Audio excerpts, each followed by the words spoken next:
اب آتے ہیں اصل جواب کی طرف کہ جی اسے قبلہ اول کیوں کہا جاتا ہے؟ تو مسجد اقصیٰ کو قبلہ اول کہنے کے پیچھے وجہ یہی ہے، دنیا میں جو پہلا گھر بنا جیسے میں نے عرض کہا وہ تو بیت اللہ شریف ہی ہے، وہ حرم شریف ہی ہے، پھر مسجد اقصیٰ کو جو قبلہ اول کہا جاتا ہے وہ کیوں کہا جاتا ہے؟ وہ اس وجہ سے کہا جاتا ہے کہ شروع میں مسلمانوں کو حکم ہوا کہ مسجد اقصیٰ کی طرف رخ کر کے نماز پڑھیں، یعنی پہلے قبلہ اسے بنایا گیا، پھر اس کے بعد میں حکم ہوا کہ اب بیت اللہ شریف کی طرف رخ جو ہے پھیر لیں، تو اسے جو قبلہ اول کہا جاتا ہے وہ اس اعتبار سے کہا جاتا ہے کہ اس سے رخ پھیرنے کا جو حکم نازل ہوا، بیت اللہ شریف کی طرف رخ کر کے نماز پڑھنے کا جو حکم ہوا وہ بعد میں ہوا، آخر میں ہوا، پہلے کس کی طرف رخ تھا؟ 1.5 سال 16 یا 17 مہینے جو مسلمانوں کو حکم تھا پہلے وہ مسجد اقصیٰ کی طرف، تو پہلا قبلہ یعنی پہلے جس قبلے کی طرف رک کر کے نماز پڑھنے کا حکم دیا گیا تھا وہ تھا بیت المقدس مسجد اقصیٰ، پھر اس سے رخ پھرا کر کے حکم دیا گیا کہ بیت اللہ شریف کی طرف رخ پھیر لیا جائے، تو اس اعتبار سے کہ پہلے اس کی طرف رک کر کے نماز پڑھنے کا حکم تھا مسجد اقصیٰ کی، اور پھر حکم دیا گیا کہ رخ پھیر لیں اور بیت اللہ شریف کی طرف رک کر کے نماز پڑھیں، تو اس وجہ سے اسے قبلہ اول کہا جاتا ہے۔ یہ مطلب نہیں ہے کہ دنیا میں سب سے پہلے بیت المقدس اور مسجد اقصیٰ بنائی گئی، قبلہ اول کا یہ مطلب نہیں ہے، قبلہ اول کا مطلب یہ ہے کہ مسجد اقصیٰ کی طرف رک کر کے نماز پڑھنے کا حکم دیا گیا تھا، پھر دوبارہ حکم ہوا کہ اب دوبارہ رخ کدھر پھیرنا ہے؟ حرم شریف کی طرف پھیرنا ہے، تو ہم جو اسے قبلہ اول کہتے ہیں مسجد اقصیٰ کو، تو قبلہ اول کہنے کا مطلب یہ ہے کہ شروع میں مسلمانوں کو حکم ہوا تھا اس طرف رک کر کے نماز پڑھ لیں، تو یہ وجہ ہے۔ اب بہت سارے لوگ کیا ہے نا بال میں سے کھال نکالتے ہیں، ٹانگ کھینچنے کی کوشش کرتے ہیں، نہیں جی تاریخ روایات یوں ہے، پہلے یہ بنا، پہلے دنیا بھر کے اس کے پیچھے بقلولی کریں گے لیکن اصل وجہ نہیں سمجھیں گے۔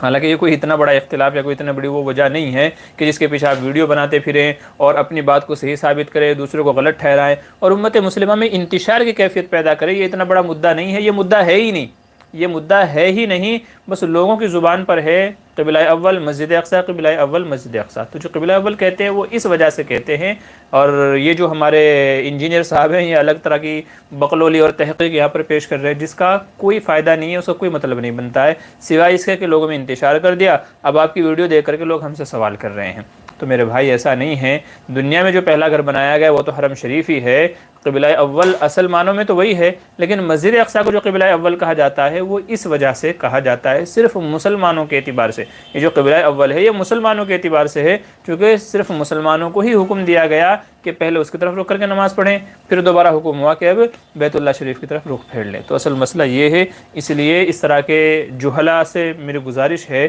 کہ وہ امت میں انتشار نہ پھیلائیں، بڑا نازک مسئلہ چل رہا ہے، یہ وقت ہے اتحاد و اتفاق کا کہ باہری جو فتنے ہیں، جو فساد پھیلانے والے لوگ ہیں، دشمن عناصر ہیں، متحد ہو کر کے ان کے خلاف لڑا جائے،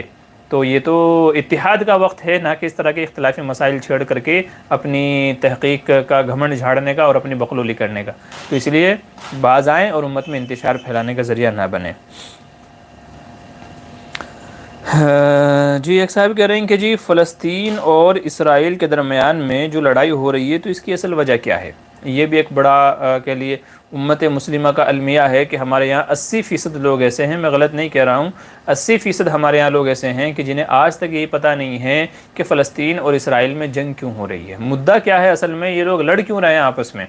تو مدعا کیا ہے، وہ مدعا سمجھیے آپ، انشاءاللہ وہ مدعا سمجھ جائیں گے تو آپ کے لیے یہ سمجھنا آسان ہو جائے گا کہ بھئی آخر یہ جنگیں یہ سب چیزیں ہو کیوں رہی ہیں۔ اصل میں جو اسرائیل ہے اس وقت اس کا دعویٰ یہ ہے کہ یہ مسجد اقصیٰ بیت المقدس یہ ہمارا ہے، اور جو فلسطینی ہیں ان کا دعویٰ یہ ہے کہ نہیں یہ ہمارا ہے، تو اب سوال یہ ہے کہ یہ حقیقت میں ہے کس کا، تاکہ ہم اسی اعتبار سے بات کہیں کہ بھئی نہیں بھئی یہ ان کا نہیں ان کا ہے، ان کا نہیں ان کا ہے، تو جب ہمیں یہ معلوم ہو جائے گا کہ مسجد اقصیٰ ہے کس کی تو ہمارے لیے فیصلہ کرنا آسان ہو جائے گا کہ بھئی مسجد اقصیٰ ہے کس کی، وہ صحیح معنوں میں کسی ملنی چاہیے، یہود کہہ رہے ہیں ہماری ہے، فلسطینی کہہ رہے ہیں ہماری ہے۔ اب یہودیوں کو جو دعویٰ ہے، اسرائیل کا جو دعویٰ ہے کہ فلسطین ہمارا ہے، مسجد اقصیٰ ہماری ہے، تو ان کی کیا وجہ ہے، کیا ریزن ہے، کس وجہ سے وہ دعویٰ کر رہے ہیں؟ تو اصل میں اس کی وجہ یہ ہے کہ فلسطین وہ انبیاءوں کی سرزمین نہیں ہے، اور مسجد اقصیٰ جیسا کہ میں نے عرض کیا کہ یہ حضرت داؤد علیہ السلام، سلیمان علیہ السلام کے ذریعے سے مسجد بنائی گئی ہے، اور داؤد علیہ السلام، سلیمان علیہ السلام، یہ جو انبیاء گزرے ہیں یہ بنی اسرائیل میں یعنی یہودیوں کے نبی گزرے ہیں، یہودیوں کے اندر یہ نبی گزرے ہیں، چونکہ اس وقت کے اعتبار سے جو مذہب برحق تھا، برحق جو مذہب تھا، آسمانی سچا صحیح مذہب تھا وہ یہودیت ہی تھا، وہ یہودیت ہی تھا۔ جب حضور صلی اللہ علیہ وسلم آ گئے تو اب اسلام رہ گیا، اب اسلام کے اندر کامیابی اور نجات ہے۔ اس وقت کے اعتبار سے سچا مذہب کیا تھا؟ یہودیت تھا۔ تو یہ جو انبیاء گزرے ہیں، داؤد علیہ السلام، سلیمان علیہ السلام، زکریا علیہ السلام، یہ یہودیوں کے اندر گزرے ہیں، یہودیت کے اندر یہ انبیاء گزرے ہیں، اور ظاہر سی بات ہے کہ ان کے ذریعے سے بیت المقدس کو بنایا گیا۔ تو اب یہودیوں کا کہنا یہ ہے کہ یہ فلسطین یا مسجد اقصی ہماری ہے، چونکہ ہمارے نبیوں نے، ہمارے باپ داداؤں نے اس کو بنایا تھا، تو یہ زمین ہماری ہے، یہ سرزمین ہماری ہے، اس لیے وہ چھیننا چاہ رہے ہیں اور وہ اس کے پیچھے پڑے ہوئے ہیں کہ فلسطینیوں کو یہاں سے مار بھگاؤ اور مسجد اقصی کے اوپر قبضہ کر لو۔ یہ تو ہو گیا یہودیوں کا دعویٰ، ٹھیک ہے۔ اس فلسطینی جو ہیں وہ کہتے ہیں کہ نہیں، یہ سرزمین اصل میں ہماری ہے، یہ اصل میں فلسطین کی یہ جو زمین ہے فلسطین کی، یہ زمین ہماری ہے۔ کیوں بھائی تمہاری؟ کیوں؟ اس کی وجہ کیا ہے؟ اس کی وجہ یہ ہے کہ فلسطین کے اندر جو یہ عرب ہیں، یہ جو فلسطینی ہیں یہ عرب ہیں، یہ عرب ہیں، اور ان کا جو سلسلہ نسب ملتا ہے جا کر کے وہ حضرت اسماعیل علیہ السلام سے ملتا ہے۔ اگر آپ کو یاد ہوگا حضرت داؤد علیہ السلام، سلیمان علیہ السلام، یہ تو بہت بعد کے نبی ہیں، مسجد اقصی تو بہت بعد میں بنائی گئی ہے۔ اس سے پہلے حضرت ابراہیم علیہ السلام جو ہجرت کر کے آئے تھے اپنے وطن سے، وہ فلسطین کے اندر آئے تھے۔ کہاں آئے تھے جی؟ فلسطین کے اندر ہجرت کر کے آئے تھے، اور پھر ان کے ایک صاحبزادے اور بیوی ان کو چھوڑ کر کے آئے تھے مکہ کے اندر، یعنی حضرت ہاجرہ کو اور اسماعیل علیہ السلام کو، ان کو چھوڑ کر کے آ گئے تھے مکہ کے اندر۔ تو پھر ان کی نسل بڑھی، ان کی نسل چلی، ان کی نسل بڑھی، ان کی نسل چلی، حضرت اسماعیل علیہ السلام، حضرت اسحاق علیہ السلام جو دوسرے صاحبزادے تھے، تو ان کی نسل چلی اور ان کی نسل بڑھی، اور وہی نسل فلسطین کے اندر رہی، آباد رہی، اور پورا فلسطین آباد ہو گیا۔ یہ حضرت داؤد علیہ السلام، سلیمان علیہ السلام سے ہزاروں سال پہلے کی بات ہے، یہ حضرت سلیمان علیہ السلام سے ہزاروں سال پہلے کی بات ہے۔ تو فلسطینیوں کا کہنا یہ ہے کہ جی یہ ہماری سرزمین اس وقت سے ہے کہ جب تک کہ داؤد، سلیمان علیہ السلام تمہارے نبی آئے بھی نہیں تھے، تمہارے بقول جب تک کہ وہ آئے بھی نہیں تھے، تو یہ سرزمین ہماری ہے، چونکہ حضرت ابراہیم علیہ السلام، اسماعیل علیہ السلام، اسحاق علیہ السلام، یہ ہمارے آبا و اجداد گزرے ہیں، ہمارے باپ دادا گزرے ہیں، یہ تو یہ ان کی بسائی ہوئی سرزمین ہے، تو اس پر ہمارا حق ہے اور یہی صحیح ہے۔ بلکہ یہودی تو پھر بعد میں آئے، ایک وقت ایسا بھی تھا کہ جب ہٹلر نے ان کو مار بھگایا تھا، اور اس سے پہلے کہہ لیجیے آپ بخت نصر نے عیسیٰ علیہ السلام سے 600 سال پہلے بخت نصر نے سارے یہودیوں کو یہاں سے مار بھگایا تھا اور قید کر کے بابل کے اندر لے کر کے گیا تھا، اور پھر ایک لمبے زمانے کے بعد میں حضرت شمیل علیہ السلام کے ذریعے سے ان کی آزادی ہوئی تھی، اور پھر واپس لا کر کے ان کو بعد میں یہاں کر کے بسایا گیا تھا۔ تو یہودی تو آتے رہے جاتے رہے، اور ایک زمانہ ایسا تھا کہ وہ ان کی زمین تھی ہی نہیں، وہاں پہ کوئی تھا ہی نہیں، وہاں پہ جو آباد تھے وہ یہ عرب فلسطین تھے جو اسماعیل علیہ السلام، اسحاق علیہ السلام کی نسل میں سے تھے۔ تو اصل اور صحیح بات یہ ہے کہ جو سرزمین ہے پوری، یہ عرب فلسطینیوں کی ہے، یہ ان کے باپ داداؤں کے حضرت ابراہیم علیہ السلام اور ان کی نسل کی سرزمین ہے۔ تو اصل اس پہ جو حق ہے وہ فلسطینیوں کا ہے، چونکہ یہ عیسیٰ علیہ السلام کیا بلکہ سلیمان علیہ السلام، داؤد علیہ السلام جنہوں نے مسجد اقصی بنائی، ان سے بھی ہزاروں سال پہلے سے رہتے چلے آ رہے ہیں۔ تو آپ یوں کہہ سکتے ہیں کہ حضرت سلیمان علیہ السلام نے بھی جو مسجد اقصی بنائی تھی وہ عرب فلسطینیوں کی سرزمین پر بنائی تھی۔ تو آپ کا دعویٰ یہ ہو رہا ہے کہ جی ہمارے باپ داداؤں نے ان کی جگہ پہ جو مسجد بنائی تھی، تو چونکہ مسجد ہم نے بنا دی ہے تو ساری دنیا ہماری ہو گئی، یہ پورا فلسطین ہمارا ہو گیا۔ تو یہ عجیب بے وقوفی والی بات ہے۔ تو اصل مدعا اس کے اندر یہی ہے کہ جو جنگیں ہو رہی ہیں کہ نہ اسرائیل پیچھے ہٹنے کو تیار ہے، اور اہل فلسطین وہ باوجود یہ کہ وہ شہید ہو رہے ہیں، ساری قربانیاں دے رہے ہیں، مگر وہ بھی پیچھے ہٹنے کو تیار نہیں ہیں۔ تو اصل وجہ اس کی یہ ہے کہ فلسطینیوں کا کہنا یہ ہے کہ یہ سرزمین ہماری ہے، جو کہ صحیح ہے، برحق ہے، وہ اپنے دعوے میں سچے ہیں،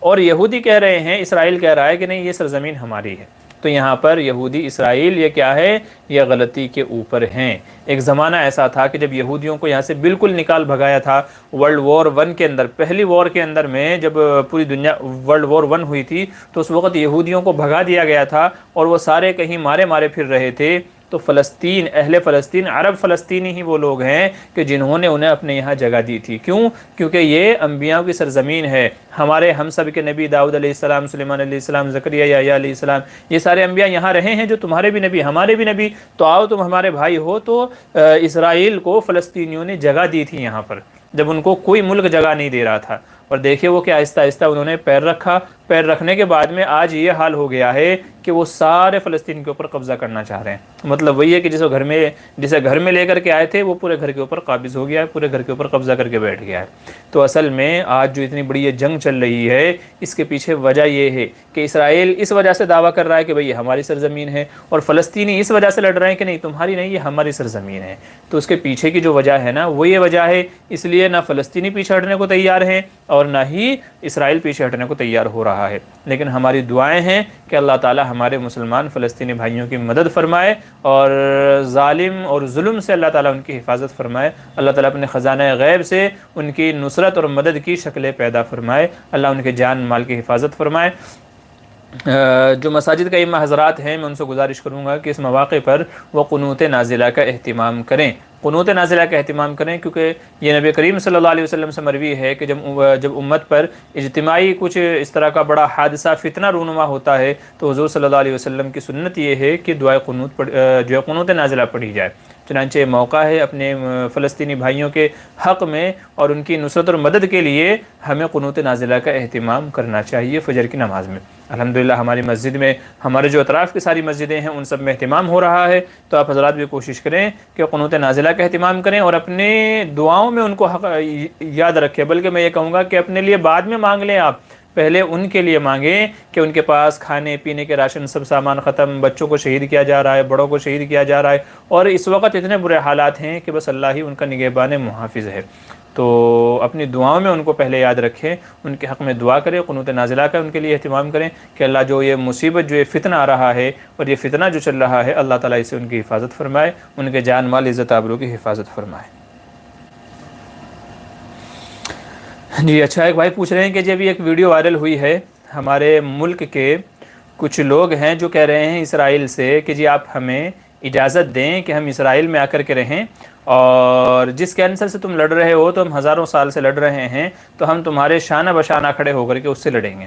آپ سمجھدار سمجھ رہے ہوں گے۔ تو کمال کی بات اور تعجب کی بات یہ ہے کہ یہاں تو ان سے کچھ اکھاڑا نہیں جا رہا ہے، اور وہ اسرائیل میں جا کر کے جو ہے نا لڑنے کو تیار ہیں۔ کہتے ہیں کہ آپ ہمیں اسرائیل میں آنے دیں، ہمارے 1000 لوگوں کو آپ پناہ دیں، ہم آپ کے یہاں کر کے رہیں گے اور آپ کے ساتھ شانہ بشانہ مل کر کے لڑیں گے۔ ایسے میں عرض کر دوں کہ ہندوستان کے جو مسلمان ہیں وہ مظلوم کے ساتھ کھڑے ہیں،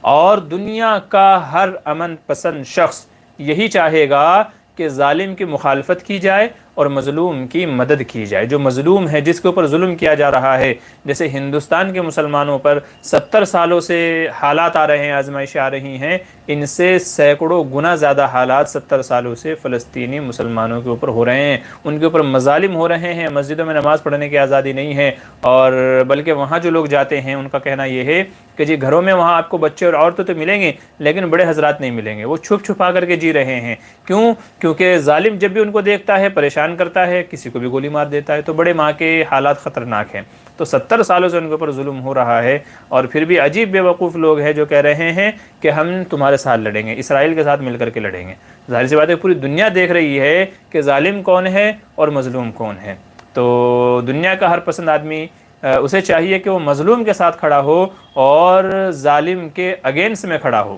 کیونکہ ہو سکتا ہے کہ آج ان کی باری ہے، کل تمہاری باری آئے گی کہ جلتی حویلی دیکھنے والوں، پھوس کا چھپر آپ کا ہے، پیچھے پیچھے تیز ہوا ہے، آگے مقدر آپ کا ہے، اور اس کے قتل پہ میں بھی چپ تھا، میرا نمبر اب آیا، میرے قتل پہ تم بھی چپ ہو، اگلا نمبر آپ کا ہے۔ تو اگلا نمبر آپ کا بھی ہو سکتا ہے، خوش فہمی کے اندر نہ رہیں، کیونکہ یہ دنیا ہے، یہاں کب کس کے حالات بدل جائے کچھ کہہ نہیں سکتے ہیں۔ تو اس لیے صحیح بات یہ ہے کہ ہمیں مظلوم کے ساتھ کھڑا ہونا چاہیے اور ظالم کے خلاف جو ہے کھڑا ہونا چاہیے۔ جی تو یہ تو ہو گیا اس تعلق سے۔ بہرحال اللہ ایسے لوگوں کو سمجھ عطا فرمائے کہ جو دشمنی میں اتنے اندھے ہو جاتے ہیں کہ انہیں یہی پتہ نہیں ہوتا کہ وہ کس طرف کھڑے ہیں۔ ڈاکٹر مولانا یاسر ندیم الواجدی، ان کا میں نے ایک کلپ دیکھا جس میں انہوں نے بڑے کھلم کھلا الفاظ میں یہ کہا ہے کہ بھئی ہمارے یہاں کے بعض لوگوں کی یہ ذہنیت ہے کہ بس ان کو مسلمانوں کے اگینسٹ جانا ہے، ان کو مسلمانوں کے اگینسٹ جانا ہے، بس ان کی یہ ذہنیت ہو گئی ہے۔ وہ ان کے اندر خود اتنی عقل نہیں ہے کہ وہ یہ سمجھیں کہ اس موقع پر ہمیں کس کے ساتھ کھڑا ہونا چاہیے، ہمیں کس کا ساتھ دینا چاہیے۔ ان کے اندر خود کے اندر یہ عقل نہیں ہے، بس وہ یہ دیکھتے ہیں کہ جس کے ساتھ مسلمان ہیں ہمیں اس کے اگینسٹ میں لڑنا ہے بس۔ اب وہ چاہے جو ہے نا وہ سانپ ہی کیوں نہ ہو، وہ زہریلا بچھو ہی کیوں نہ ہو، وہ کوئی بھی ہو، ہم اس کا ساتھ دیں گے، بس کیونکہ مسلمانوں کے اگینسٹ جانا ہے، مسلمانوں کے خلاف والے کے ساتھ ہمیں، یعنی مسلمانوں کے دشمن کا جو ہے ہمیں ساتھ دینا ہے، بس ان کے ذہنوں میں یہ بیٹھ گیا ہے، اس لیے وہ اس طرح کی اٹھ پٹانگ اور آلتو فالتو باتیں کرتے ہیں۔ اللہ ایسے لوگوں کو سمجھ عطا فرمائے کہ بھئی ہمیں مظلوم کے ساتھ کھڑا ہونا چاہیے، کیونکہ کل کو ہماری بھی باری آ سکتی ہے، کل کو آپ کی بھی باری آ سکتی ہے۔ خیر چلیے اب کچھ سوالات لے لیتے ہیں۔ ایک شخص کہہ رہے ہیں کہ اگر کوئی شخص ظہر کی سنت پڑھ رہا ہو تو کیا امام صاحب 1-2 منٹ تاخیر کر کے نماز پڑھا سکتے ہیں یا نہیں؟ دیکھیے نماز کا جب وقت متعین ہے تو امام صاحب کو اس وقت متعین کی ہی پابندی کرنی چاہیے۔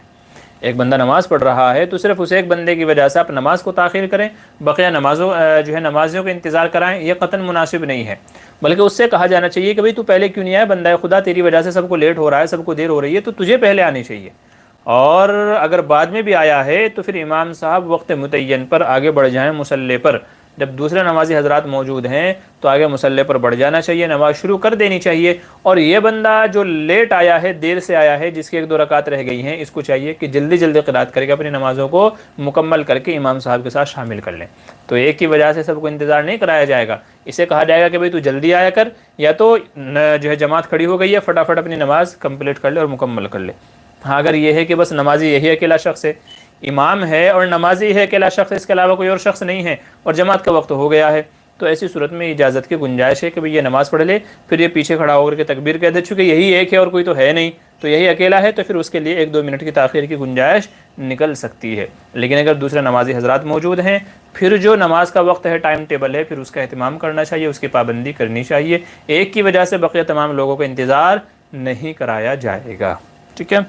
اب وہ چاہے کوئی متولی کوئی نہ ہو، بہت ساری جگہ پہ ایسا بھی دیکھا گیا ہے کہ بھئی کوئی بڑا آدمی ہے، متولی ہے، تو امام صاحب انتظار کر رہے ہیں، نہ یہ سراسر غلط ہے، وہ کتنا ہی بڑا عہدیدار کیوں نہ ہو، جب نماز کا وقت ہو گیا ہے تو مصلی پہ آگے بڑھ جائیں، ٹھیک ہے، مصلی پہ آگے بڑھ جانا چاہیے۔ کسی ایک کی وجہ سے بقیہ کو انتظار کرانا قطعاً مناسب نہیں ہے، کیونکہ جو باقی لوگ آئے ہوئے ہیں بھائی، وہ بھی تو اپنا ٹائم چھوڑ کے آئے ہوئے ہیں نا، وہ جو نماز کے وقت کی پابندی کر رہے ہیں تو وہ بھی اپنے کاموں کی قربانی دے کے آئے ہیں، کوئی اپنا جو ہے دکان کھلی چھوڑ کر کے آیا ہے، کوئی بچوں کو گھر میں روتا چھوڑ کر کے آیا ہے، تو وہ بھی اپنے دوسرے تقاضوں کو چھوڑ کر کے آئے ہیں وقت کی پابندی کے لیے، اس لیے وقت کی پابندی کا خیال ضروری ہے۔ تو اگر نمازیں موجود ہیں تو پھر وقت ہوتے ہی آگے بڑھ جانا چاہیے اور نماز شروع کرا دینی چاہیے۔ اچھا جی، ایک صاحب پوچھ رہے ہیں کہ جی ایک میسیج گردش کر رہا ہے اور وہ میسیج یہ ہے، اس کے بارے میں پوچھنا چاہ رہے ہیں کہ جی اس میسیج کا کیا حکم ہے، کیا واقعتاً ایسا ہے اور اس کے مطابق عمل کر سکتے ہیں یا نہیں؟ میسیج کیا ہے وہ سن لیجئے۔ کہہ رہے ہیں کہ جی میسیج یہ ہے، شیخ الحدیث حضرت مولانا سید محمد عاقل صاحب زیدہ مجدہم شیخ الحدیث و ناظم اعلیٰ جامعہ مظاہر العلوم سہارنپور نے فجر بعد کی مجلس میں اس بات کی اطلاع دی ہے کہ رات خواب میں حضرت شیخ مولانا محمد زکریا صاحب کاندھلوی رحمۃ اللہ علیہ آئے ہیں اور حضرت نے کہا ہے کہ اس وقت موجودہ حالات میں آیت کریمہ لا الہ الا انت سبحانک انی کنت من الظالمین کے پڑھنے کا اہتمام کیا جائے، لہذا سب لوگ اس کو خوب اہتمام کریں اور حضرات اور مقتدی لوگ بھی نمازوں کے بعد میں اس کو پڑھیں۔ تو سوال یہ ہے کہ کیا ایسا کر سکتے ہیں یا نہیں؟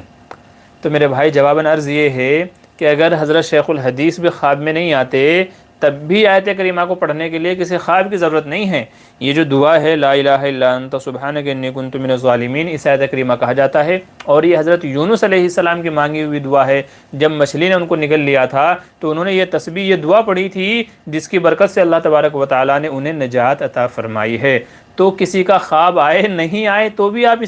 اس آیت کریمہ کا اہتمام کریں گے تو اللہ اس کی برکت سے جو ہے نا پریشانیوں سے حالات کھولیں گے، پریشانیوں سے، غموں سے، فکروں سے نجات عطا فرمائیں گے۔ تو اس آیت کریمہ کو بتانے کے لیے کسی خواب کے سہارے کی ضرورت نہیں ہے۔ اب وہ خواب آیا حقیقت ہے کہ نہیں ہے، کیونکہ ہمیں تو معلوم نہیں ہے، ٹھیک ہے۔ اور آج کل لوگ جو ہے نا کیا کرتے ہیں نا، کسی چیز کو مشہور کرنے کے لیے بڑے لوگوں کی نسبت لگا دیتے ہیں کہ جی حضور خواب میں آئے۔ ابھی ایک میسیج وہ گردش کر رہا ہے کہ جی حضرت حسین علیہ السلام شہید کربلا، حضرت حسین علیہ جو ہے نا علیہ السلام، حضرت حسین علیہ رضوان، وہ کسی کے خواب میں آئے اور انہوں نے کہا ان حالات میں یہ پڑھیں وہ پڑھیں یوں کریں۔ تو آج کل جو ہے نا یہ جو فلسطین اور اسرائیل کا معاملہ چل رہا ہے، اس میں عجیب و غریب لوگ وظیفے بتا رہے ہیں کہ جی فلاں خواب میں بزرگ آئے تھے، فلاں خواب میں نبی آئے تھے، فلاں عجیب طرح کے لوگ وہ بنا رہے ہیں۔ میرے بھائی یہ آیت کریمہ ہے، استغفار ہے، درود شریف ہے، یہ آپ کبھی بھی پڑھیں، ان کی فضیلتیں جو ہیں وہ اللہ تبارک و تعالیٰ وہ ثمرات، وہ برکتیں عطا فرماتے ہیں بندوں کو، اس کے لیے آپ کو جھوٹے خوابوں کے سہارے کی ضرورت نہیں ہے۔ اب یہ خواب آیا تو بہت اچھی بات ہے، لیکن اگر خواب نہیں بھی آیا تو فالتو میں اس طرح کے جھوٹے میسیج نہ بنائیں۔ باقی تصدیق تو وہی لوگ کریں گے کہ جو واقعتاً وہاں مجلس کے اندر موجود ہیں، جن کے سامنے یہ بات آئی ہوگی تو اصل تو وہی تصدیق کریں کہ بھئی صحیح ہے بھی کہ نہیں ہے۔ لیکن اگر یہ صحیح نہ بھی ہو تو میرے کہنے کا مطلب یہ ہے کہ آیت کریمہ ہے، یہ برکت والی آیت ہے، اور اس سے فکروں اور پریشانیوں سے نجات ملتی ہے، جیسے حضرت یونس علیہ السلام کو عطا فرمائی تھی۔ تو اس کے لیے کوئی خواب بیان کرنے کی ضرورت نہیں ہے، نہ کسی خواب کا سہارا لینے کی ضرورت ہے۔ آپ اس آیت کریمہ کا پڑھنے کا اہتمام کریں، انشاءاللہ اللہ تعالیٰ راستے کھولے گا، نجات کے راستے عطا فرمائے گا، ٹھیک ہے۔ تو اس لیے اس آیت کریمہ کو پڑھنا چاہیے، چاہے کسی کو خواب آیا ہو نہ آیا ہو، اس کا آپ اہتمام کریں، اس کا ورد کریں۔ یہ نہیں ہے کہ بھئی خواب میں وہ آئے تو اہتمام کریں گے، نہیں تو نہیں کریں گے، تو ایسا نہیں ہے یار، اہتمام کرو آپ اس کا۔ یہ قرآن کریم کی آیت ہے، برکت والی آیت ہے، تو اس لیے اس کا اہتمام کریں، انشاءاللہ اللہ تعالیٰ راستے کھولے گا، آسانی کی شکلیں پیدا فرمائے گا۔ جی ایک بھائی پوچھ رہے ہیں گھر میں داخل ہونے کا مسنون طریقہ کیا ہے؟ دیکھیں، گھر میں داخل ہونے کا صحیح اور سنت طریقہ یہ ہے کہ جب گھر میں داخل ہو تو دعا پڑھے، اللہم انی اسألک خیر المولج و خیر المخرج بسم اللہ ولجنا و بسم اللہ خرجنا و علی اللہ ربنا توکلنا۔ گھر میں داخل ہونے کی دعا پڑھے۔ نمبر 2، گھر میں داخل ہونے سے پہلے اجازت لے لیں۔ یاد رکھیں اگر گھر آپ ہی کا ہے تو بھی اجازت لینا چاہیے، یعنی کھنکھار کر کے یا دروازہ کھٹکھٹا کر کے یا بیل بجا کر کے تب اندر جانا چاہیے۔ اور جب ایک صحابی نے کہا یا رسول اللہ صلی اللہ علیہ وسلم، اگر میرا ہی گھر ہے تو مجھے اجازت لینے کی ضرورت کیا ہے؟ تو آپ صلی اللہ علیہ وسلم نے ارشاد فرمایا، کیا تو یہ گوارا کرتا ہے کہ تو اپنی ماں بہن کو نامناسب حالت میں دیکھے؟ کیونکہ جب مرد گھر میں نہیں ہیں تو عورتیں بے فکر ہو کر کے گھومتی ہیں، سر پہ دوپٹہ ہے نہیں ہے، بال کھلے ہیں، وہ کس حالت میں ہیں میں اور آپ نہیں جانتے، ہم تو گھر سے باہر ہیں۔ تو عورتیں آزادی کے ساتھ، فریڈم کے ساتھ گھر میں گھومتی ہیں پھرتی ہیں، تو اگر ایسے میں بنا اطلاع دیے ہوئے مرد گھر میں آ جائے گا تو ہو سکتا ہے کہ وہ اپنی ماں بہن کی یا بیوی کی ہی کوئی ایسی نامناسب حالت دیکھ لے کہ جو اس کے لیے کراہیت کا سبب بن جائے۔ اس لیے ضروری ہے، بھلے ہی میرا ہی گھر ہے، گھر کا مالک میں ہی ہوں، گھر کا بڑا میں ہی ہوں، لیکن پھر بھی کھنکھار کر کے، آواز دے کر کے، بیل بجا کر کے، کنڈی کھٹکھٹا کر کے پہلے اپنے آنے کی اطلاع کر دیں، اور 1 منٹ کے لیے رک جائیں تاکہ جو گھر کے مستورات ہیں، وہ عورتیں ہیں، وہ اپنے آپ کو درست کر لیں، اپنا لباس، چال ڈھال، سب چیزیں اپنی درست کر لیں، پھر اس کے بعد آپ گھر میں داخل ہوں۔ تو مسنون طریقہ یہ ہے، دعا پڑھ کر کے جائیں اور جو ہے اجازت لے لیں، اور گھر میں داخل ہوتے ہوئے پہلے دایاں پاؤں گھر میں اندر رکھیں، دایاں پاؤں، سیدھا پاؤں اندر رکھیں، اور گھر والوں کو سلام کریں۔ یہ سنت طریقہ ہے، ٹھیک ہے، گھر والوں کو سلام کریں، السلام علیکم ورحمۃ اللہ۔ ہمارے یہاں اس کا رواج نہیں ہے، بس گھر میں چلے آتے ہیں، میرا گھر ہے، میرے بیوی بچے ہیں، سب لوگ تو اپنے ہی ہیں۔ ارے بھائی اگر اپنے ہیں تو بھی آپ نے سلام کرنا ہے، تو بھی سلام کرنا ہے۔ یہ مطلب نہیں ہے کہ جی اجنبی ہوگا تو سلام کریں گے، کوئی مہمان آئے گا تو سلام کریں گے، گھر میں بیوی بچے ہیں تو سلام کی حاجت نہیں ہے، ایسا نہیں ہے۔ سلام جیسے اجنبی کو کرنے کے فائدے ہیں، ایسے ہی اپنے لوگوں کو بھی کرنے کے فائدے ہیں۔ تو آپ نے گھر میں داخل ہوتے ہوئے سلام کرنا ہے۔ حضور صلی اللہ علیہ وسلم نے ارشاد فرمایا کہ اسلام میں افضل عمل یہ ہے کہ سلام کرو اس کو جسے جانتے ہو اسے بھی، اور جس کو نہیں جانتے اسے بھی، تو سلام کرنا چاہیے۔ تو گھر میں داخل ہونے کا طریقہ کیا ہے؟ گھر والوں کو سلام کریں، ٹھیک ہے جی۔ اور گھر سے نکلنے کا سنت طریقہ یہ ہے کہ گھر والوں کو سلام کر کے نکلیں، اور نکلتے ہوئے پہلے بایاں پاؤں یعنی لیفٹ والا پیر باہر رکھے، اور گھر سے نکلنے کی جو دعا ہے اس دعا کا پڑھنے کا اہتمام کرے، بسم اللہ توکلت علی اللہ لا حول ولا قوت الا باللہ۔ تو یہ گھر میں داخل ہونے کا اور گھر سے باہر نکلنے کا مسنون طریقہ ہے۔ اس طریقے سے انشاءاللہ ہم گھر میں آئیں گے جائیں گے تو اللہ تبارک و تعالیٰ گھر میں بھی برکت عطا فرمائیں گے، اور گھر والوں کے اندر بھی برکتیں عطا فرمائیں گے۔ تو یہ کچھ سوالات تھے جو ہمارے بھائیوں نے ہم سے پوچھے تھے۔ چلیں ابھی چل دیتے ہیں ڈائریکٹ یوٹیوب کے اوپر، کہ ابھی جو لائیو میں ہم سے کچھ بھائیوں نے سوال پوچھے ہیں، یا جو پوسٹ ہم نے کمنٹ کی تھی اس میں اگر کچھ لوگوں نے سوالات پوچھے ہیں تو چلیں انشاءاللہ ان کو حل کر لیتے ہیں، اور دیکھتے ہیں کہ وہ کیا کیا سوالات ہیں۔ اچھا، اسی بیچ میں عرض کر دوں، اس سے پہلے بھی میں عرض کر چکا ہوں کہ اللہ کے فضل سے ایک حلال روزے کے ذریعے کے طور پہ ہم نے حج عمرہ ٹور اینڈ ٹریولز کا کام شروع کیا ہے۔ تو ہندوستان وغیرہ میں سے ہمارے جن بھائیوں کو جانا چاہیں تو ایک بار ضرور ہمارے جو ہے نا گروپ کے ساتھ میں جانے کی فکر کریں، ایک بار ہمیں خدمت کا موقع دیں، تو انشاءاللہ بہتر سے بہتر سہولیات کے ساتھ میں کوشش کی جائے گی کہ آپ کو اللہ اور اس کے رسول کے گھر کی زیارت کرا دی جائے۔ تو ایک بار ضرور خدمت کا موقع دیں اور ہمارے ٹور کے ذریعے سے حج عمرے پہ جائیں، انشاءاللہ آپ خوش ہو کر کے آئیں گے۔ تو بہرحال آپ جو ہے نا موقع دیجیے گا تو انشاءاللہ جو ہے نا آپ کو اللہ آپ کو لے کر کے جائے اور بار بار لے کر کے جائے۔ اچھا، تھوڑا نیٹ ورک کا ایشو ہو رہا ہے، میں دیکھ رہا ہوں کہ کدھر ہے۔ کھل جا بھائی، کیا کیا سوالات پوچھے ہیں دیکھ لیتے ہیں.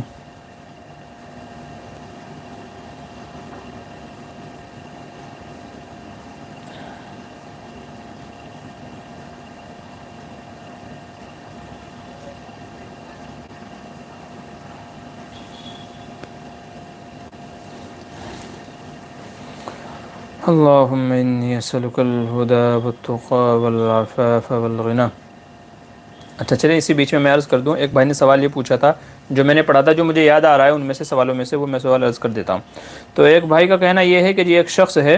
وہ اس طرح کرتا ہے کہ جی اذان دیتا ہے، پانچوں وقت کی اذان دیتا ہے، لیکن جماعت کا اہتمام نہیں کرتا ہے اور اس کا جماعت کا انتظار نہیں کرتا ہے، اپنی انفرادی نماز پڑھتا ہے اور نکل آتا ہے، جماعت سے پہلے ہی اب بس اپنی نماز پڑھ کر کے نکل آتا ہے. تو کیا اس کا یہ عمل صحیح ہے؟ جواب یہ ہے کہ بالکل بھی مناسب نہیں ہے، بالکل بھی درست نہیں ہے. جب آدمیوں کو اتنا شوق ہے کہ وہ اذان پڑھ رہا ہے، اذان کی فضیلت پانا چاہتا ہے، تو پھر بندہ خدا جماعت کی فضیلت سے کیوں محروم ہو رہے ہیں آپ؟ جماعت کی فضیلت بھی آپ کو ملنی چاہیے اور اس کا بھی آپ کو اہتمام کرنا چاہیے. اس لیے یہ سراسر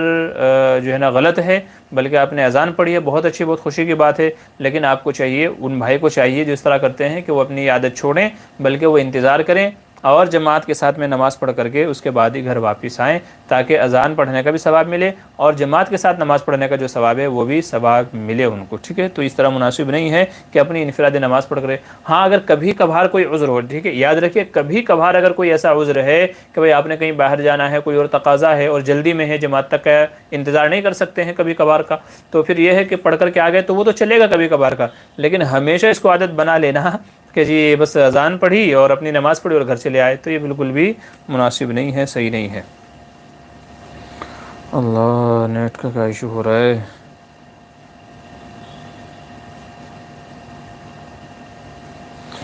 اچھا جی، یہ ایک مسئلہ ہو گیا. اور ہم نے اور کیا مسئلہ دیکھا تھا؟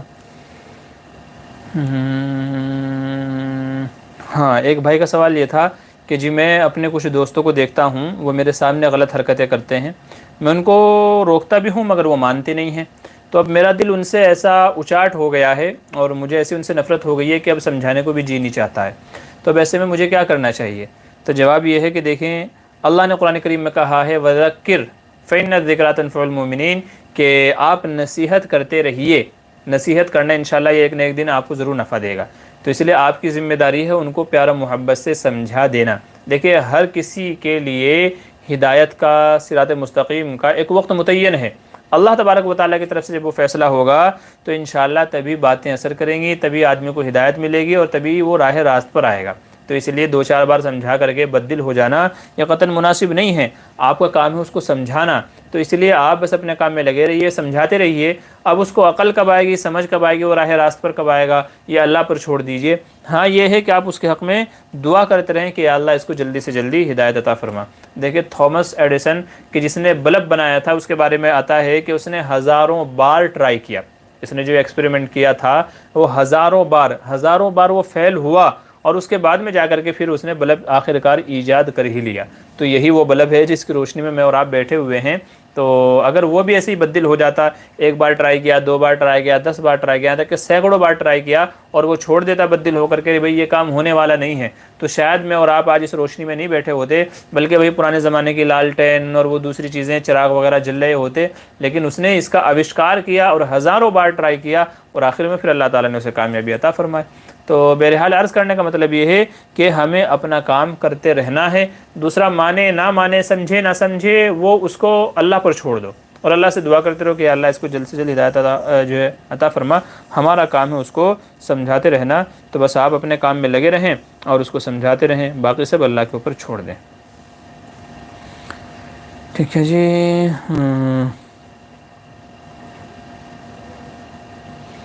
چلے اور کس بھائی کا کیا سوال ہے؟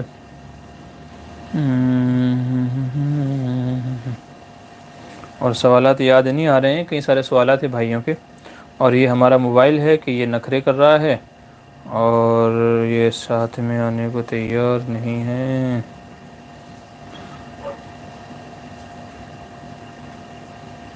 چلیے اور کوئی سوال یاد آ جائے. اللهم اهدنا الصراط المستقيم، صراط الذين أنعمت عليهم غير المغضوب عليهم ولا الضالين. اللهم اهدنا الصراط المستقيم، صراط الذين أنعمت عليهم غير المغضوب عليهم ولا الضالين. اللهم اهدنا الصراط المستقيم، صراط الذين أنعمت عليهم غير المغضوب عليهم ولا الضالين. صراط الذين أنعمت عليهم غير المغضوب عليهم ولا الضالين. غیر المغضوب علیہم ولا الضالین۔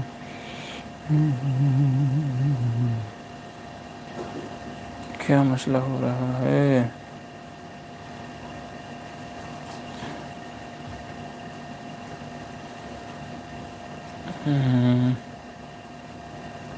جی نیٹ ورک بہت ڈسٹرب کر رہا ہے،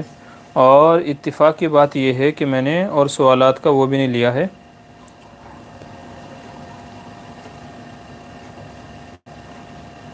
چلیے میں دیکھتا ہوں اتنا واٹس ایپ پہ اگر کچھ اور سوال ہمارے بھائیوں کے آئے ہوئے ہیں تو ان کو انشاءاللہ سولو کرنے کی کوشش کرتا ہوں، چونکہ پچھلے ہفتے کسی عذر کی وجہ سے ہم اپنے سوالات نہیں کر سکے ہیں، تو کچھ دیکھ لیتے ہیں کہ اور کچھ ہمارے سوال آئے ہوئے ہیں۔ ہاں کچھ سوال تو ہیں۔ ہاں یہ ایک بھائی کا سوال ہے کہ میں نے بہت سارے لوگوں کو قبر میں عہد نامہ رکھتے ہوئے دیکھا ہے، اور قبر کے اندر کیا ہے کیبرا ڈالتے دیکھا ہے اور عطر بھی ڈالتے دیکھا ہے، کیا یہ سب ڈالنا صحیح ہے؟ دیکھیے قبر میں عہد نامہ رکھنا اس کا کوئی فائدہ نہیں ہے،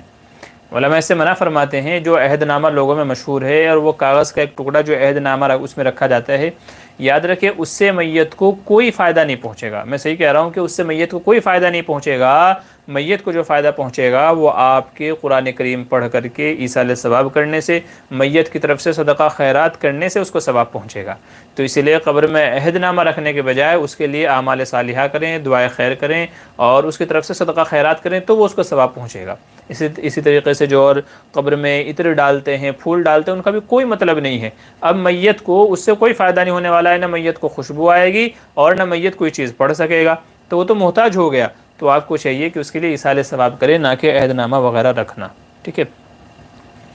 اچھا جی ایک اور سوال یہ ہے، کسی آدمی سے کہنا میرا سلام تم اپنے والد کو کہنا، فلاں شخص نے آپ کو سلام کہا ہے، شرعاً ایسا کہنا کیسا ہے؟ کیا اس سلام کا جواب دینا ضروری ہے اگر وہ سلام سے متعلق اپنی ماں، اچھا ایک ماں سے ایک باپ سے؟ دیکھیے جہاں تک بات ہے والد کا یا کسی دوسرے شخص کا،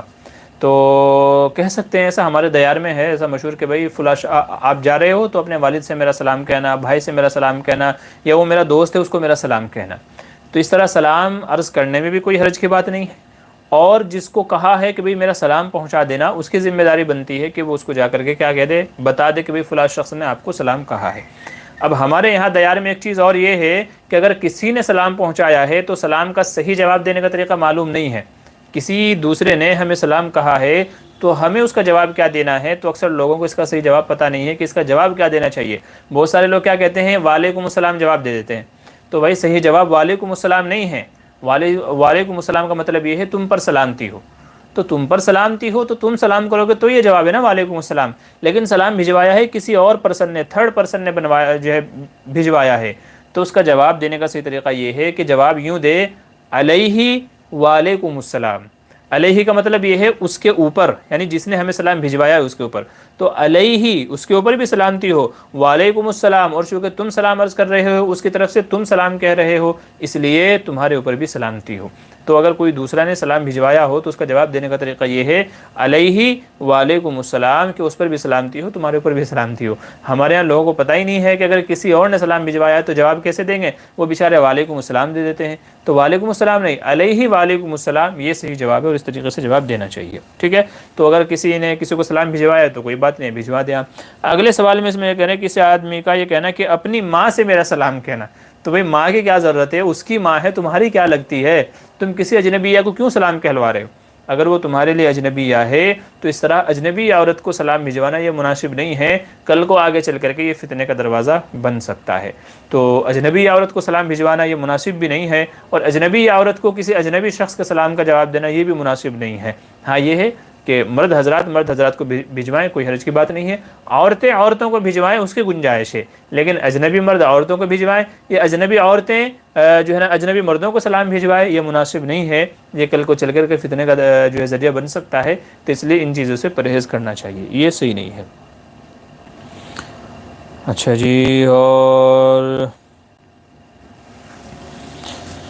ہاں ایک صاحب پوچھ رہے ہیں کہ جی سستی دور کرنے کا وظیفہ کیا ہے؟ سستی دور کرنے کا، بڑی سستی اور بڑی کاہلی آتی ہے تو اس کا وظیفہ کیا ہے؟ تو بھئی اس کا وظیفہ یہ ہے کہ ایک دعا ہے نبی کریم صلی اللہ علیہ وسلم کی، اللہم انی اعوذ بک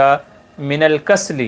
اللہم انی اعوذ بک من الکسل، کسل کہتے ہیں سستی کو، تو حضور صلی اللہ علیہ وسلم نے سستی سے پناہ مانگی ہے۔ تو آدمی چلتے پھرتے اٹھتے بیٹھتے یہ لفظ کہتا رہے اللہم انی اعوذ بک من الکسل، یا تو یہ جو ایک دعا ہے اس میں کئی سارے الفاظ ہیں اور بھی کئی چیزوں سے پناہ مانگی گئی ہے، تو ان تمام چیزوں کو شامل کر لے۔ اللہم انی اعوذ بک من البخل، کنجوسی سے، والجبن، بزدلی سے، اللہم انی اعوذ بک من البخل والجبن والکسل،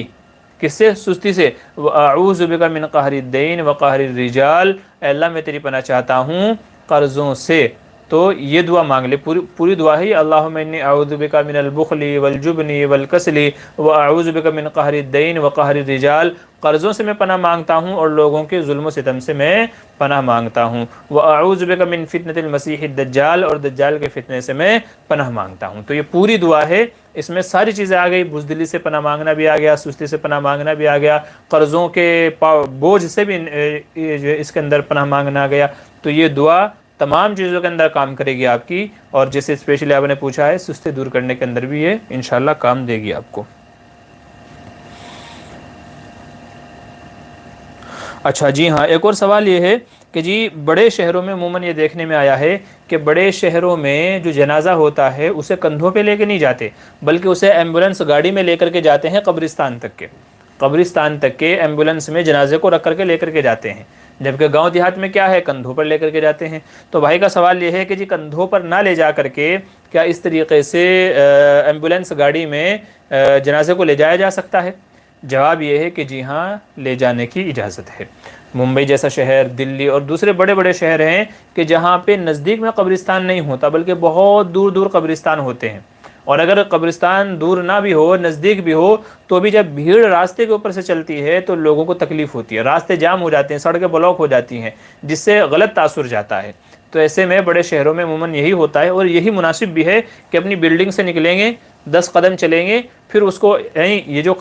10 قدم جو چلیں گے اس میں اکثر لوگوں کو کندھا دینے کا موقع مل جاتا ہے، اور جو جنازے کو کندھا دینے کا، لے کر کے جانے کا جو ثواب ہے وہ فضیلت ان کو مل جاتی ہے۔ تو تھوڑی دور چلتے ہیں اور سب لوگ جنازے کو کندھا دیتے ہیں، پھر اس کے بعد میں اس کو ایمبولنس گاڑی میں رکھ دیتے ہیں، اور ایمبولنس گاڑی پھر اس کو لے جا کر کے اتارتی ہے قبرستان کے سامنے، اور قبرستان کے باہر سے پھر واپس اسے کندھوں پر اٹھا لیتے ہیں اور قبر تک کر کے جو ہے قبر تک کے اور جنازہ گاہ تک کے اس کو لے کر کے جاتے ہیں کندھوں پہ اٹھا کر کے۔ تو اس میں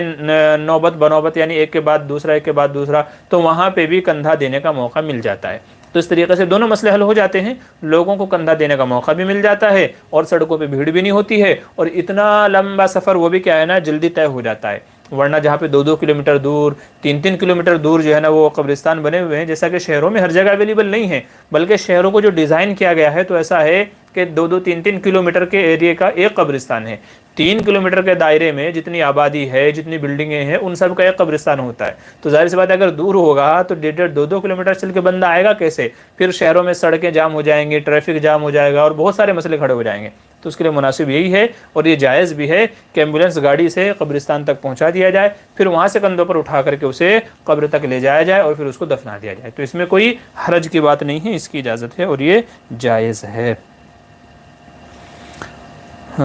جی چلیں۔ اچھا، ایک بھائی نے ہم سے ایک اور سوال پوچھا تھا کہ جی مولانا عبدالرشید مفتاحی صاحب انہوں نے ابھی ایک کوئز کمپٹیشن رکھا ہوا ہے، ٹھیک ہے، جو ہے نا وہ کوئز کمپٹیشن ہے، اور اس میں انہوں نے جو فرسٹ انعام رکھا ہے وہ رکھا ہے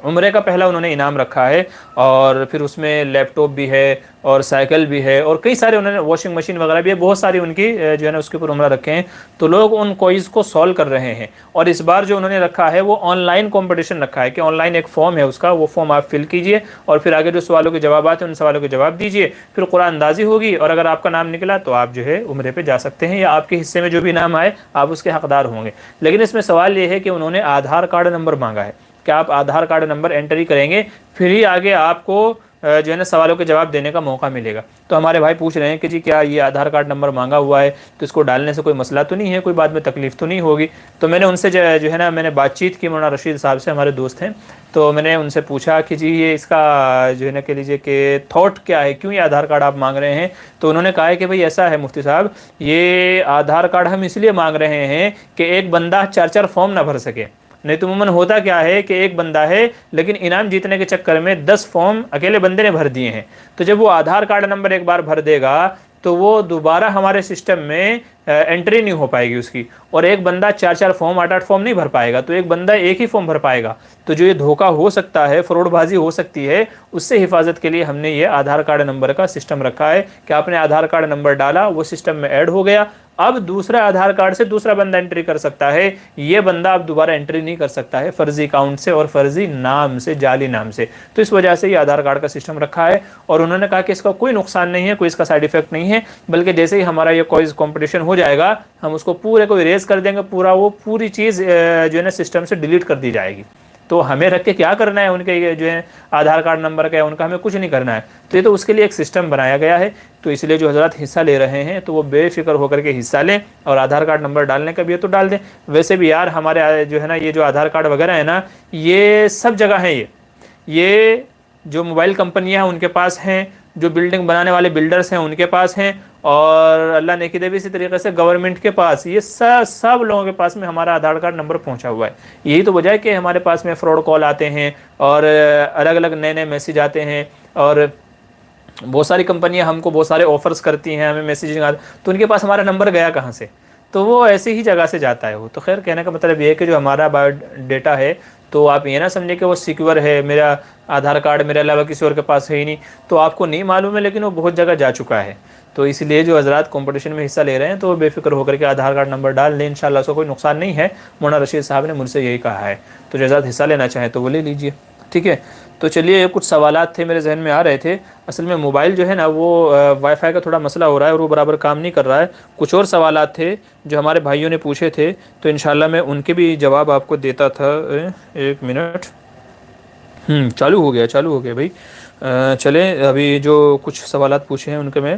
فٹ جواب دے دیتا ہوں۔ چل جا بھائی چل جا۔ آج جو ہے نا نیٹ وہ بڑا پریشان کر رہا ہے اور بڑا مسئلہ دکھ دے رکھا ہے اس نے، یہ دیکھو یہاں لا کر کے پھر چھوڑ دیا اس نے، مطلب چالو ہو کر کے پھر بند ہو گیا ہے۔ اللہ الصمد۔ اچھا جی، نوید السلام فرمان علی السلام علیکم۔ وعلیکم السلام۔ نظام الدین انصاری السلام علیکم مفتی صاحب، کیا خیر سے؟ میرا ایک پڑوسی کرناٹک سولاپور گاؤں میں کام کرتا تھا، روڈ ایکسیڈنٹ سے بری طرح سے ہو گیا ہے، راج ہاسپٹل میں بھرتی ہے، سیریس ہے، آپ دعا کریں۔ اچھا درخواست دعا کی جی بھائی، ان کے حق میں دعا کریں، نظام الدین بھائی کے جو بھی وہ پڑوسی وغیرہ جو بھی ہیں جو اس طرح کے حالات میں ہیں، اللہ انہیں شفائے کاملہ عاجلہ دائمہ مستمرہ نصیب فرمائے، تو ان کے حق میں دعائے صحت کریں اور دعائے عافیت کریں، ٹھیک ہے جی۔ اور دیکھیں کیا کہہ رہے ہیں نوید السلام علیکم۔ وعلیکم السلام، کہہ رہے ہیں سر میں اللہ تعالیٰ کے نام ذکر کروں تو کتنے کیا ملیں گے؟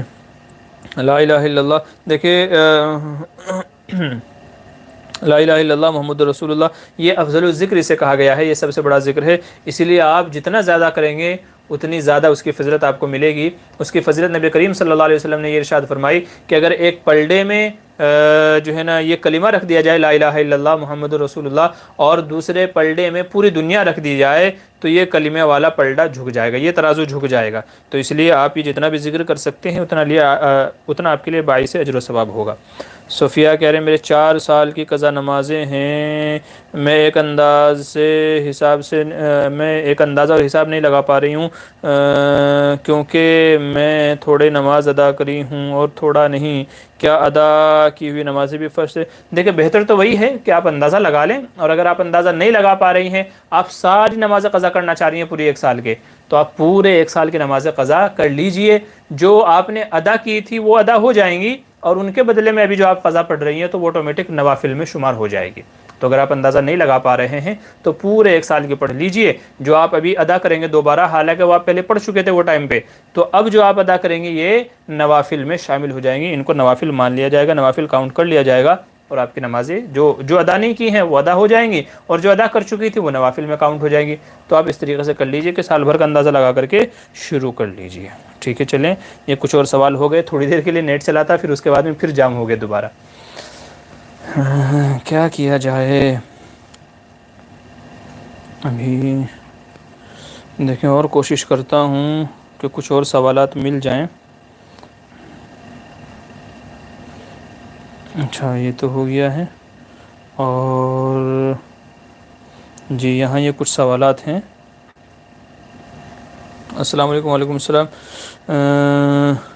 جی ایک بھائی کہ السلام علیکم مفتی صاحب، اگر کسی کو طلاق ہو جائے 2 بار 2 ہسبینڈ سے اور وہ عدت نہ کرے تو اس کو گناہ ملے گا، اور اب اس عورت نے نکاح کر لیا ہے تیسرا، اس کا جواب؟ دیکھیں، اگر شرعی اعتبار سے عدت نہ گزاری گئی تو عدت نہ گزارنے کا گناہ عورت کو ہوگا۔ البتہ یہ ہے کہ اگر عدت کا زمانہ گزر گیا، عورت کے اوپر جو 3 ماہواری عدت ہے طلاق کی، تو اگر 3 ماہواری گزر گئی، اس کے بعد میں اگر وہ کسی تیسرے آدمی سے نکاح کرے گی تو اس کا نکاح درست ہو جائے گا۔ البتہ پہلے شوہروں سے جو طلاق ہوئی ہے اور شرعی طریقے سے عدت نہیں گزاری ہے تو اس کا گناہ ملے گا، لیکن بہرحال جب عدت کا زمانہ گزر گیا تو اب کسی اور سے نکاح ہو سکتا ہے۔ اچھا جی، اس کا تو میں جواب دے چکا ہوں۔ السلام علیکم، قرآن خوانی کے بعد سجدے کو یہ کر لے تو کیا حکم ہے؟ دیکھیں، اگر کہیں پر یعنی قرآن پڑھا ہے تو جس بندے نے سجدے کی جو آیت پڑھی ہے اس کے ذمے اسی کا سجدہ کرنا واجب ہے۔ ایسا نہیں کہ سجدے کی آیت پڑھی میں نے اور میرے بدلے آپ سجدہ کر لیں، تو ایسا نہیں چلے گا، بلکہ جس بندے نے آیت سجدہ پڑھی ہے تو سجدہ کرنا بھی اسی کے ذمے لازم ہے، کوئی دوسرا اس کی طرف سے سجدہ نہیں کر سکتا ہے۔ تو اسی لیے جس نے جو آیت سجدہ پڑھی وہی سجدہ ادا کرے گا، دوسری کی طرف سے کافی نہیں ہوگا۔ کیا کریں اگر سگی مامی عدت میں ہو تو کیا مامی سے سگا بھانجا مل سکتا ہے یا نہیں؟ تھوڑی تفصیل سے بتا دیں۔ دیکھیں، ممانی یعنی مامی وہ غیر محرم ہے، بھلے ہی سگی کیوں نہ ہو، لیکن ممانی سے پردہ ہے، اس لیے ممانی سے ملنا بلا شرعی اس کے یعنی جب تک کہ حد درجہ انتہائی ضرورت نہ ہو تب تک کہ ملنا بات چیت کرنا درست نہیں ہے، اور اگر ملنا بھی پڑے بات چیت کرنی بھی پڑے تو پردے وغیرہ کے آڑ سے کرنا چاہیے۔ تو چونکہ ممانی غیر محرم ہے، اس لیے ان سے ملنا اور بات چیت کرنا جائز نہیں ہے، وہ چاہے پردے میں ہوں، چاہے پردے میں مطلب عدت میں ہوں اور چاہے عدت میں نہ ہو، تو چونکہ ممانی غیر محرم ہے اس لیے صحیح نہیں ہے۔ اچھا، ایک صاحب کہہ رہے ہیں میرا سوال یہ ہے حضرت، کیا نماز میں قرآن اردو میں پڑھ سکتے ہیں؟ جب قرآن نازل ہوا ہے عربی میں تو اردو میں آپ اس کو کیسے پڑھیں گے؟ جب قرآن نازل ہی عربی میں ہوا ہے تو اردو میں کیسے پڑھیں گے آپ اس کو؟ اگر آپ کہیں جی میں ترجمہ پڑھوں گا تو وہ تو ترجمہ ہوا نا، قرآن تھوڑا ہی ہوا ہے وہ۔ اور نماز میں جو قرآن پڑھنے کے لیے کہا گیا ہے وہ وہی عربی الفاظ پڑھنے کا حکم دیا گیا ہے، وہی عربی الفاظ پڑھنے کا حکم دیا گیا ہے کہ جو قرآن میں اللہ تعالیٰ نے نازل فرمائے ہیں، ان کا ترجمہ پڑھنے کا حکم نہیں دیا گیا ہے، ٹھیک ہے۔ اور جو قرآن کی آیتیں پڑھنے کا جو ثواب بھی ہے وہ بھی قرآن کے وہی عربی الفاظ ہیں، اس لیے اگر کوئی نماز میں اردو میں ترجمہ کرے گا تو وہ قرآن پڑھنا نہیں کہلائے گا، اگر وہ اردو بولے گا تو نماز اس کی فاسد ہو جائے گی، نماز ٹوٹ جائے گی۔ اس لیے ضروری یہ ہے، آپ کہہ رہے ہیں کہ جی عربی بھی ایک لینگویج ہے، اردو بھی لینگویج ہے، تو بات صحیح ہے، لیکن اللہ نے جس لینگویج میں قرآن کو اتارا، قرآن کو جس لینگویج میں پڑھنے کا حکم دیا، دین کے سارے مسائل احکام جس لینگویج میں ہے وہ عربی زبان ہے، اس لیے ہم نے نمازوں میں اور دوسری چیزوں میں اسی کا لحاظ رکھنا ہے، اسی کے اعتبار سے، ٹھیک ہے۔ تو اس لیے ہے اگر نماز میں قرآن عربی میں پڑھا جائے گا تو ہی نماز صحیح ہوگی، آپ اردو ترجمہ پڑھیں گے تو نماز ہی نہیں ہوگی، نماز آپ کی ٹوٹ جائے گی، تو عربی ہی میں پڑھنا ضروری ہے۔ اچھا جی، کیا کہہ رہے ہیں السلام علیکم، اگر زبان حرکت نہ کرے تو تلاوت نہیں ہوتی، تو ظہر کی فرض نماز امام کے پیچھے من میں سورہ فاتحہ پڑھ سکتے ہیں؟ اگر نہ پڑھتے ہیں تو پورا دھیان کا اچھا دنیا کا خیال آتا ہے تو من میں پڑھیں تو کیا حکم ہے؟ دیکھیں، امام کے پیچھے قرات نہیں ہے، بھلے ہی وہ ظہر کی نماز ہو عصر کی نماز ہو، تب بھی مقتدی حضرات کے لیے قرات کا حکم نہیں ہے، وہ قرات نہیں کریں گے، امام کے پیچھے خاموشی کھڑے رہیں گے۔ اب رہ گیا مسئلہ یہ جی کہ اگر قرات نہیں کریں گے تو جی پھر یہاں وہاں دھیان بھٹکتا ہے، تو اس کا طریقہ علماء نے یہ بیان فرمایا ہے کہ جب بندہ سجدے میں قیام میں ہو تو سجدے کی جگہ نگاہ ہونی چاہیے، اور جب وہ رکوع کے اندر ہو تو پیروں پر نگاہ ہونی چاہیے، اور جب سجدے میں ہو تو ناک کے اوپر نظر ہونی چاہیے، اور جب وہ اتحیات کے اندر بیٹھا ہو تو رانوں کے اوپر گود میں اس کی نظر ہونی چاہیے۔ ان جگہوں پر اگر اس کی برابر نظر رہے گی، استحضار رہے گا، خشوع و خضوع رہے گا، تو انشاءاللہ اس کا ذہن نہیں بھٹکے گا، دنیا کے خیالات بھی نہیں آئیں گے۔ تو اسی لیے بہرحال فاتحہ پڑھنے کی تو اجازت نہیں ہے، وہ چاہے جہری نماز ہو وہ چاہے سری نماز ہو، مقتدی کھڑا ہے تو اسے خاموش ہی رہنا ہے، تو سورہ فاتحہ نہیں پڑھنا ہے، بلکہ نماز میں میرا دھیان کیسے جمع رہے، دنیا کے خیالات کیسے نہ آئیں، اس کے اوپر آپ نے محنت کرنی ہے کہ بھئی دنیا کے خیالات نہ آئیں، اس کے اوپر آپ نے محنت کرنی ہے، نہ کہ سورہ فاتحہ پڑھنے کے اوپر، ٹھیک ہے؟ تو مقتدی بہرحال امام کے پیچھے خاموشی رہیں گے چاہے نماز کوئی سی بھی ہو۔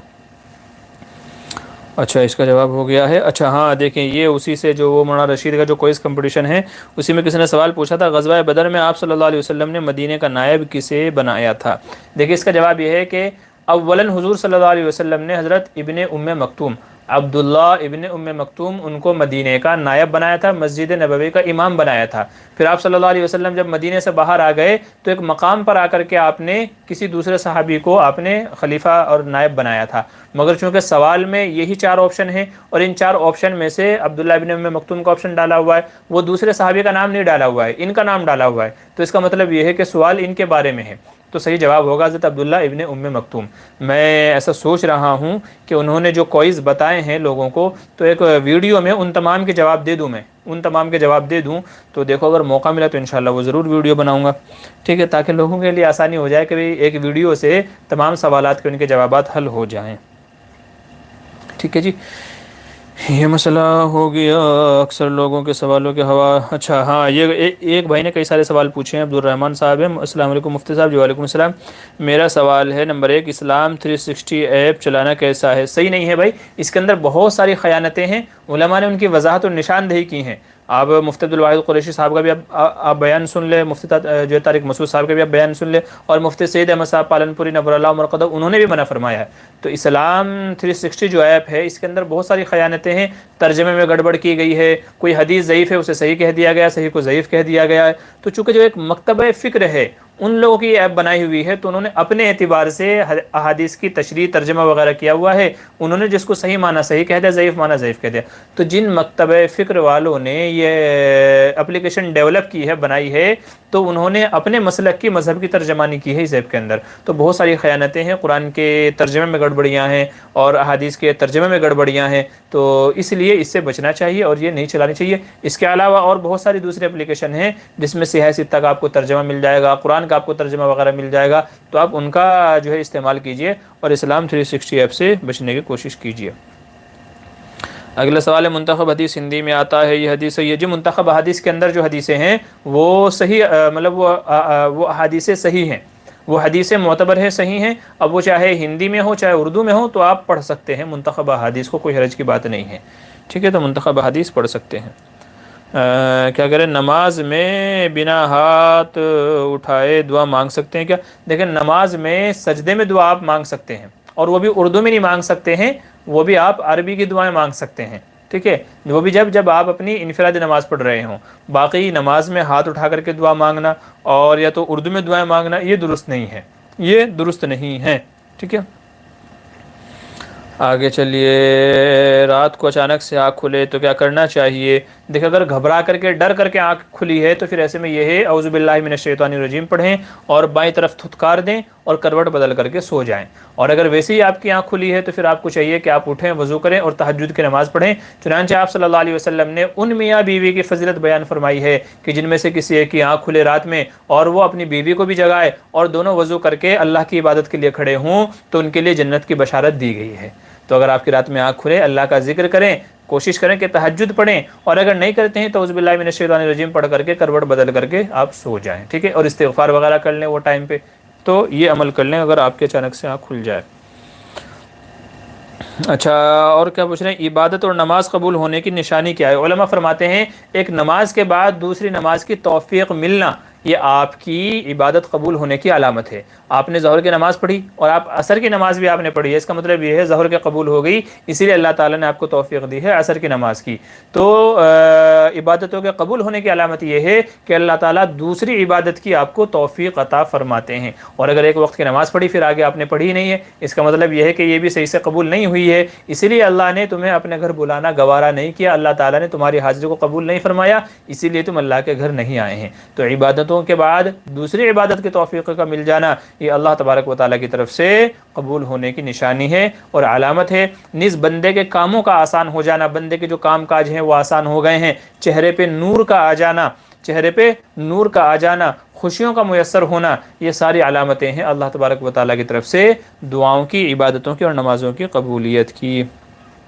اچھا کہ پوچھ رہے ہیں ہر فرض نماز کے بعد آیت الکرسی پڑھنے سے سیدھا جنت میں جاتا ہے؟ جی ہاں، یہ حدیث صحیح ہے کہ جو بندہ ہر فرض نماز کے بعد میں، غالباً جامع ترمذی یا جو ہے نا اس کی دوسری کسی حدیث کی یہ کتاب کے اندر ہے کہ جو بندہ ہر فرض نماز کے بعد میں آیت الکرسی پڑھے گا تو آپ صلی اللہ علیہ وسلم نے ارشاد فرمایا کہ اس کے اور جنت میں جانے سے سوائے موت کے کوئی چیز رکاوٹ نہیں ہے، یعنی جیسے ہی وہ مرے گا سیدھا جنت کے اندر چلا جائے گا، بس اس کے مرنے کی دیر ہے۔ جس کا یہ معمول ہو پابندی سے، جو ہر فرض نماز کے بعد میں آیت الکرسی پڑھتا ہو، تو بہت بڑی فضیلت کی چیز ہے۔ اور آیت الکرسی پڑھنے میں 2 منٹ 3 منٹ مشکل سے لگیں گی۔ اللہ لا الہ الا هو الحی القیوم لا تاخذہ سنۃ ولا نوم، یہ آیت الکرسی کہلاتی ہے۔ تو انشاءاللہ اگر اس کو پڑھیں گے اور یہ اپنا معمول بنا لیں گے تو انشاءاللہ کہہ لیجئے کہ مرنے کے بعد میں سیدھا جنت میں جائیں گے۔ تو یہ حدیث صحیح ہے، یہ عمل صحیح ہے، اسے اپنا معمول بنانا چاہیے۔ چلیں، اور تقریباً سبھی سوالوں کو میں نے جوابات دے دیے ہیں، اور ہمارے پروگرام کو بھی 1 گھنٹہ ہونے والا ہے، کیا بلکہ ہو گیا ہے۔ تو چلیے ابھی کے لیے مجھے اجازت دیجیے، انشاءاللہ حیات باقی ملاقات باقی، پھر اگلے ہفتے آپ سے ملاقات ہوگی۔ چونکہ اس ہفتے گھر پہ پروگرام ہے، ہمارے یہاں پروگرام ہے بھائی لوگوں کا، تو یہ میں نے آج کا جو پروگرام رکھا ہے یہ مغرب کے بعد رکھا ہے۔ تو اور ابھی میں دیکھ رہا ہوں کہ لوگ بہت کم حاضر ہو رہے ہیں۔ انشاءاللہ اگلے ہفتے جو پروگرام ہوگا تو کوشش کریں گے کہ وہ عشاء کے بعد پروگرام رکھا جائے 9:30 کے بعد میں، تاکہ زیادہ سے زیادہ لوگ اس پروگرام میں شریک ہو سکے ہمارے ساتھ میں۔ تو چلیے اجازت دیجیے، حیات باقی ملاقات باقی، تب تک کے لیے خدا حافظ، السلام علیکم ورحمۃ اللہ وبرکاتہ۔